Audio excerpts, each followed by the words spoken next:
What is the saddest thing you have heard a child say? I supervise foster homes. A few years ago, one of my foster families had taken placement of a little boy named Chris. Chris was husky and socially awkward, but also impossible to dislike. He was mostly quite a real observer but would sometimes come out and say the most outlandish comments. There were many times that Chris had me laughing to the point of tears, taken aback by his dry wit. Despite this engaging sense of humor, Chris had a rough start in life.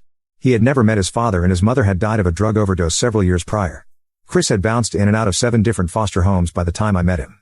All of his younger siblings had been adopted and he saw them infrequently. When he did see them, Chris was prone to intense mood swings. It must have been incredibly difficult for him to watch his siblings grow up together while he waited for his forever family. Shortly after his 11th birthday, Chris moved into the foster home that I supervised. The foster family was taken with Chris right away.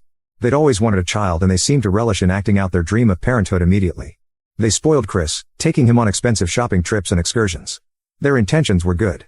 Knowing that Chris had experienced a lifetime of neglect in only 11 years, they seemed set on showering him with love and affection to make up for lost time. If Chris didn't want to go to school, the foster parents would shrug and take him to the park. If he wanted to stay up all night and play video games, they happily allowed it. At first, this was fantastic. Chris was having a ball. When I would visit him, he seemed to be blossoming. The kid who had barely spoken a full sentence to me was suddenly bursting at the seams to tell me every detail of his day. When I expressed my concern that their lack of rules could be leading to problems down the road, the foster parents insisted that they had it under control. They said they loved Chris. They called him son. After about 6 months, an adoption date was set. Chris was so excited about picking out a suit and tie to wear to the courthouse. The trouble started about 3 weeks before the adoption hearing. The foster parents had grown tired of the honeymoon stage. They'd realized it was time to start setting up boundaries that would help Chris grow into the fine young man we all knew he could be. Chris, who'd become accustomed to a house with no rules, responded as you might expect. He was confused and frustrated at the family's sudden insistence on rule setting. One evening, the foster parents asked Chris to turn off the television and go to sleep. He refused. They threatened to ground him. He laughed. The foster parents began to yell, exasperated. Chris picked up his brand new cell phone and threw it into the television, destroying the screen. Both foster parents yelled louder, which only worsened Chris's blow-up. He kicked the wall, denting it. He told the foster parents that he hated them and hated their house. The foster parents called me, panicking. I reminded them that children who have experienced trauma sometimes struggle to regulate strong emotions. I explained that we all needed to work together in order to help Chris adjust to having rules put in place. I explained that although their intentions were good, Chris had been set up to fail. They calmed down and we set a meeting for the next day. I went to their house first thing in the morning, ready to help them come up with a plan to support Chris. Chris had already gone off to school when I got there. The foster parents looked me straight in the eye and told me they wouldn't be picking him up from school and would not be adopting him in a few weeks. I was shocked. They had professed love for this child for nearly a year at this point. I pleaded with them and offered every support I could think of. They would not budge. All of a sudden, they began listing every annoyance they had with Chris, going back to when they first met him. It was as if they'd been building up this list all this time, too afraid to admit to me that they'd had their misgivings from the start. I begged them to pick him up from school. The last thing I wanted was a caseworker showing up to whisk him away. He already hated school. This would only make him worry that every school day could end with his life being uprooted.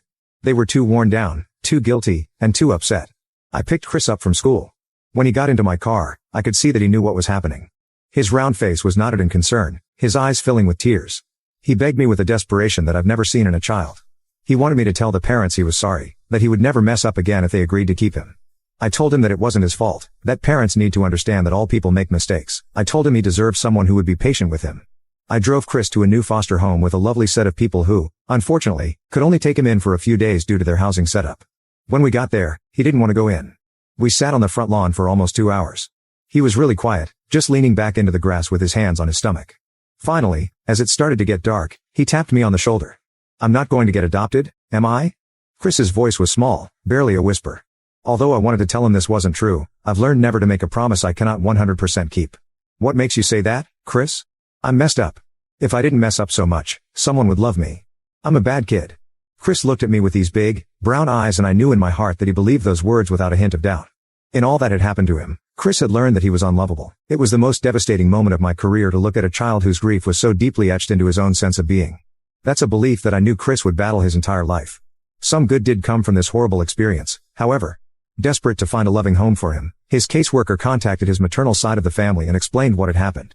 Up until this point, they'd staunchly refused to give even a hint of his dad's name. After weeks of pleading, they finally gave us a name.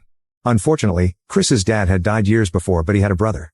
This brother had never even known Chris existed, but he was thrilled. He and his husband had recently adopted a little girl and had been talking about opening up their home to a second child. It was serendipitous. Chris was not an easy kid, he was angry, rightfully so, and balked at rules. The family did not give up. They jumped through every hoop so that they could become foster parents to him. Chris was just adopted a few months ago and he seemed happier than I've ever seen him. It's not perfect. Chris has many wounds to heal from, but I know he is in a place where he is loved and cherished as he deserves.